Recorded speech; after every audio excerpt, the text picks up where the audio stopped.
One of the things that I talk a lot in the book about is the employee life cycle from an employee engagement point of view versus the customer life cycle from a brand and marketing point of view.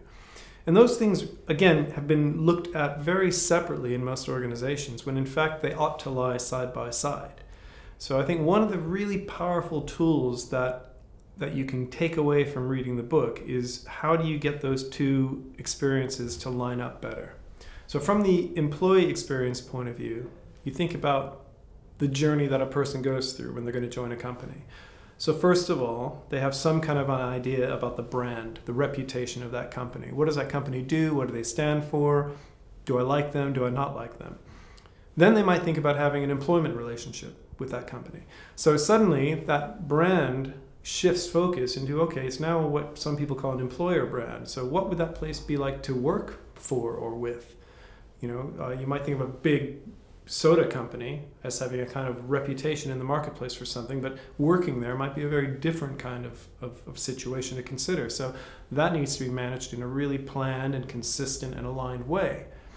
Then the person might go through the recruiting process, so all the stuff that's being told about what it's like to work here, what we stand for, why you should join us or not join us needs to be managed. The experience a person goes through when they're interviewing, when they get the job, when they receive the contract, that has to be thought about.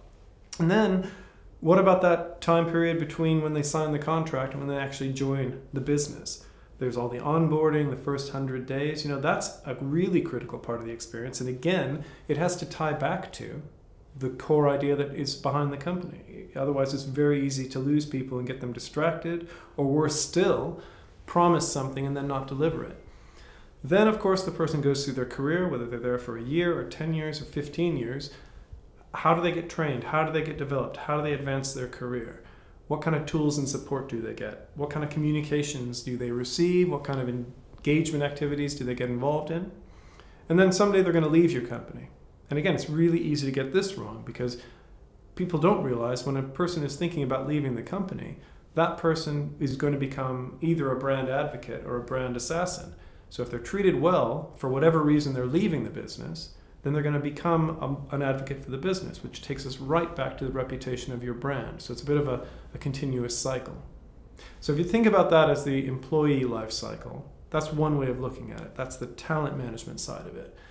But you do the same thing from the brand side of it. You think about how do you make sure people are aware of your business, or your organization? How do you make sure that they're clear on what you stand for, who you are, what you do, what you don't do? That then might make them want to consider you to be a provider of whatever it is they do, a product, a service, whatever.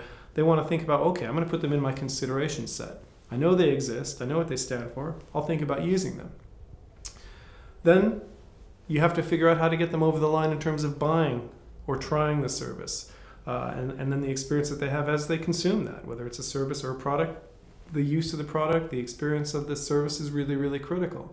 And at some point, again, they may stop using your product or service.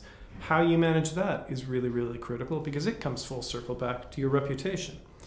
So the whole point that I think is insightful about the book is that those two things tend to be managed very, very separately in most organizations, when in fact, if you can line up that employee life cycle with that customer life cycle and customer experience, identify where they interact, your organization is going to build its reputation. It's going to sell more product. It's going to keep customers longer and happier for longer, but also it's going to perform better in terms of managing its costs, making better decisions, hiring the right kind of people, promoting the right kind of people who are delivering the right kind of experience to those customers.